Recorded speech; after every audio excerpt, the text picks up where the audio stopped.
अच्युतं केशवं रामनारायणं कृष्णदामोदरं वासुदेवाहरं श्रीधरं माधवं गोपिकावल्लभं जानकीनायकं रामचंद्रं भजं। कार्तिक मास महात्म्य और कथा सुनने वाले सभी भक्तों का आज की कथा में हार्दिक स्वागत है। भगवान श्री कृष्ण और श्रीमती राधा रानी की कृपा सदैव आप पर और आपके समस्त परिवार पर बनी रहे। दोस्तों, आज है दिन बुधवार और आज कार्तिक मास के कृष्ण पक्ष की चतुर्थी तिथि जिसे नरक चतुर्दशी कहा जाता है। और आज आप सुनेंगे कार्तिक मास महात्म्य का 15वां अध्याय। तो कार्तिक मास की अधिष्ठात्री देवी श्रीमती राधा रानी का ध्यान करके आज की इस पावन और परम कल्याणकारी कथा का श्रवण करते हैं। तब राजा पृथु ने पूछा कि हे देव ऋषि, अब आप यह कहिए कि भगवान विष्णु ने वहां जाकर क्या किया तथा जलंधर की स्त्री का पतिव्रता कैसे भ्रष्ट हुआ। श्री नारद जी ने कहा कि जलंधर के नगर में जाकर भगवान विष्णु ने उसकी पतिव्रता स्त्री वृंदा का पतिव्रत भंग करने का विचार किया।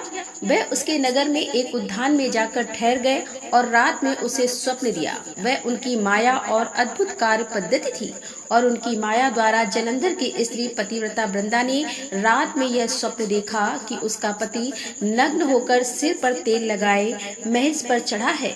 वह काले रंग के फूलों की माला पहने हुए है तथा उसके चारों ओर हिंसक जीव है।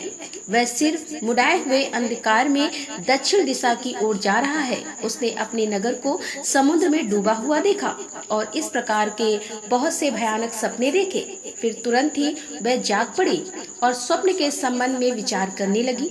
इतने में उसने सूर्य को उदय हुए देखा तो सूर्य में से उसे एक छिद्र दिखाई दिया तथा सूर्य कांतिहीन था।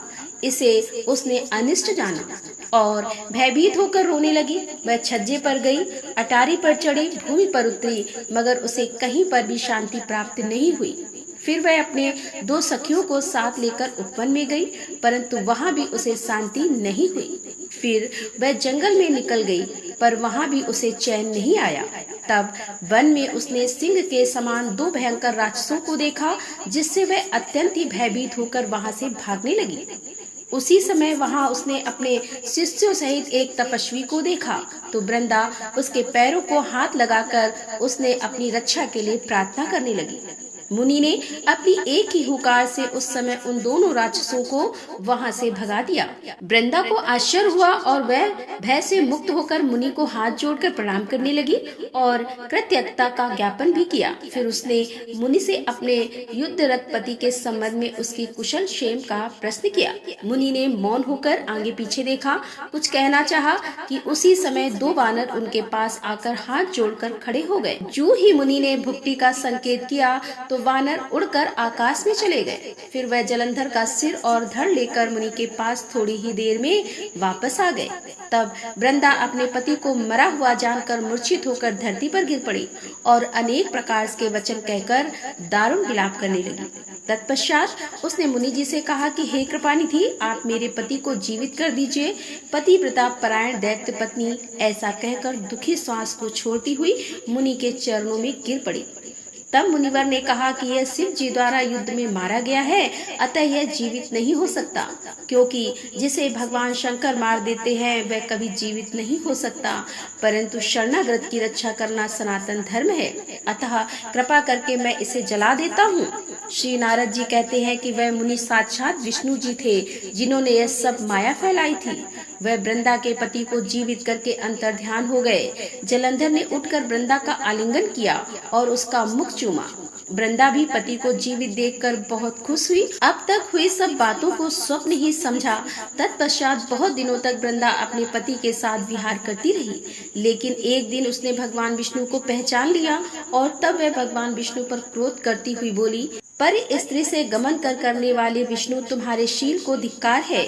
मैंने जान लिया है कि वह मायावी तपस्वी तुम ही थे। ऐसा कहकर क्रुद्ध होकर पतिव्रता वृंदा ने अपने तेज को प्रकट करते हुए श्राप दिया। जो तुमने अपनी माया से 2 राक्षस मुझको दिखाए थे, वही दोनों राक्षस किसी समय तुम्हारी भी स्त्री का हरण करेंगे और उसके विरह में दुखी होकर तुम वानरों की सहायता से वन में भ्रमण करोगे और वह सर्वेश्वर जो इस समय तुम्हारा शिष्य बना हुआ है, वह वहाँ पर तुम्हारा साथी रहेगा। ऐसा कहकर पतिव्रता वृंदा भगवान विष्णु के लाख मना करने पर भी अग्नि में प्रवेश कर गई और ब्रह्मा आदि सभी देवता आकाश से उसका प्रवेश देखते रहे। वृंदा के शरीर का तेज श्री पार्वती जी के शरीर में चला गया और आकाश में जय जयकार होने लगी। पतिव्रता धर्म के प्रभाव से वृंदा ने मुक्ति प्राप्त की। ओम क्लीम कृष्णाय नमः। कार्तिक मास महात्म्य का 15वां अध्याय समाप्त हुआ और इसके आगे का वृतांत आप कल की कथा में सुनेंगे। और अब आप सुनेंगे कार्तिक मास की कहानी। दीपावली के 5 दिनों के उत्सव में धनतेरस के बाद नरक चतुर्दशी मनाई जाती है। इस दिन को छोटी दीपावली कहा जाता है और रूप चौदस, काली चौदस के नाम से भी जाना जाता है। इस दिन यम की पूजा की जाती है, भगवान कृष्ण की पूजा की जाती है, माँ काली की पूजा होती है और दक्षिण भारत में वामन पूजा का भी प्रचलन है। शास्त्रों के अनुसार इस दिन सूर्योदय से पहले उठना चाहिए। उठकर तेल और उपटन लगाकर भली बात स्नान करना चाहिए। नरक चतुर्दशी के स्नान का शास्त्रों में बहुत अधिक महत्व बताया गया है। जो मनुष्य इस दिन सूर्योदय से पहले उठकर स्नान नहीं करते, उनके वर्ष भर के लिए किए गए जो भी शुभ कार्य होते हैं, सभी शुभ कार्यों का नाश हो जाता है। वर्ष भर उनका दुख में ही बीतता है और वे मलिन तथा दरिद्र रहते हैं। इस दिन स्नान इत्यादि से निर्मित होकर यमराज का तर्पण करके 3 अंजलि जल अर्पित करने का विधान है और इस दिन यमराज के निमित्त दीपदान भी किया जाता है। अच्छा, दीपक जलाने का विधान हमारे शास्त्रों में दान भी किया जाता है। दीपक जलाने का विधान हमारे शास्त्रों में त्रयोदशी से अमावस्या तक है। त्रयोदशी के दिन यमराज के लिए एक दीपदान किया जाता है। फिर अमावस्या को बड़ी दीपावली का पूजन होता है। इन तीनों दिनों में दीपक जलाने का कारण यह बताया जाता है कि इन्हीं 3 दिनों में भगवान वामन ने राजा बलि की पृथ्वी को नापा था। भगवान वामन ने 3 पंगोलियां से, जिससे उसे यम यातना सहनी न पड़े और लक्ष्मी जी सदा उनके साथ रहे। नरक चतुर्दशी की कथा के अनुसार इस दिन दक्षिण भारत में वामन पूजा का भी प्रचलन कहा जाता है कि इस दिन राजा बलि अर्थात महाबली को भगवान विष्णु ने वामन अवतार में हर साल उनके यहाँ पहुँचने का आशीर्वाद दिया था। इसी कारण से वामन पूजा की जाती है। असुर राज बलि बोले कि हे भगवान, आपने कार्तिक मास के कृष्ण पक्ष की त्रयोदशी से लेकर अमावस्या तक की अवधि में मेरी संपूर्ण पृथ्वी नाप ली है। इसीलिए जो व्यक्ति मेरे राज्य में चतुर्दशी के दिन यमराज के निमित्त दीप दान करेगा, उसे यम यातना नहीं होनी चाहिए। और जो व्यक्ति इन 3 दिनों में दीपावली का पर्व मनाए, उनके घर को लक्ष्मी जी कभी ना छोड़े, ऐसा वरदान दीजिए। यह प्रार्थना सुनकर भगवान वामन बोले कि हे राजन, ऐसा ही होगा। तथास्तु।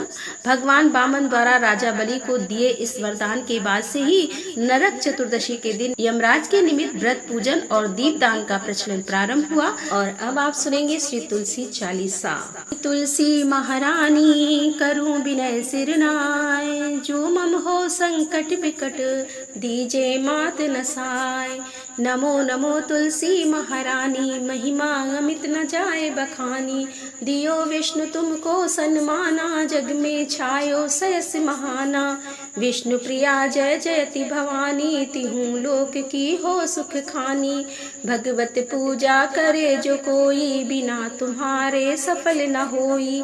जिन घर तब नहीं होए वासा, उस घर करे विष्णु नहीं बासा। करे सदा जो तब नित्य सुमिरे, ते के काज होए सब पूर्ण। कार्तिक मास महात्म्य तुम्हारा, को जानत सब संसारा।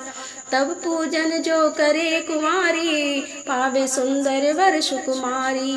करे जो पूजा नित्य प्रति नारी, सुख संपत्ति से होए सुखारी। वृद्धा नारी करे जो पूजन, मिले भक्ति होवे पुलकित मन। श्रद्धा से पूजे जो कोई, भवनिधि से तर जावे सोई। कथा भागवत यज्ञ करावे, तुम बिन नहीं सफलता पावे। छायो तब प्रताप जग भारी, ध्यावत तुम ही सकल चितधारी। तुम्ही मात यंत्रण तंत्र में, सकल काज सिद्ध होवे क्षण में।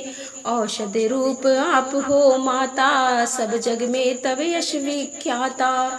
देव ऋषि मुनि और तपधारी, करत सदा तब जय जयकारी। वेद पुराण तब यश गाया, महिमा गम पार नहीं पाया। नमो नमो जय सुख कारण, नमो नमो जय दुख निवारण। नमो नमो सुख संपत्ति देनी, नमो नमो अग काटन छेनी। नमो नमो भक्तन दुख हरनी, नमो नमो दुष्ट मद छेनी। नमो नमो भव पार उतारो, नमो नमो परलोक सुधारण। नमो नमो निज भक्त उबारण, नमो नमो जन काज सवारन। नमो नमो जय कुमति नशावनी, नमो नमो सब सुख उपजावनी। जयति जयति जय तुलसी माई, ध्यावत तुमको शीस नवाई। निज जन जानि मोहि अपनाओ, बिगड़े कारज आप बनाओ। करूं विनय मात तुम्हारी, पूरन आशा करूं हमारी। शरण चरण कर जोरी मनाऊं, निस दिन तेरे ही गुण गाऊं। करूं मात अब मोह पर दया, निर्मल होए सकल मम काया। मांगू मात यही वर दीजे, सकल मनोरथ पूर्ण कीजे। जानू नहीं कछु नेम अचारा, क्षमो नाथ अपराध हमारा। 12 मास करे जो पूजा, तासम जग में और न दूजा। प्रथम ही गंगा जल मंगवाए, फिर सुंदर स्नान करावे। चंदन अक्षत पुष्प चढ़ावे, धूप दीप नवेद लगावे। करे आचमन गंगा जल से, ध्यान करे हृदय निर्मल से। पाठ करे फिर 40 की, स्तुत करे मात तुलसा की। यह विधि पूजा करे हमेशा, ताके तन नहीं रहे कलेसा।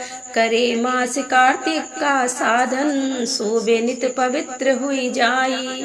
यह कथा महासुखदाई, पढ़े सुभव तर जाई। यह श्री तुलसी 40 पाठ करे जो कोई, गोविंद सो फल पाइए जो मन इच्छा हो। तुलसी 40 संपूर्ण। और अब आप सुनेंगे तुलसी महारानी की आरती। तुलसी महारानी नमो नमो, हरि की पटरानी नमो नमो। तुलसी महारानी नमो नमो, हरि की पटरानी नमो नमो। धन तुलसी पूरण तब कीनो, धन तुलसी पूरण तब कीनो।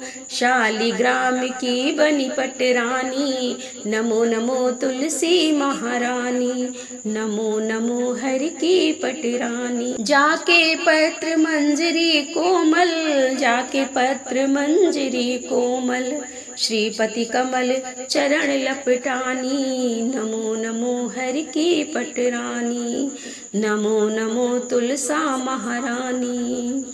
धूप दीव नवेद आरती, धूप दीव नवेद आरती।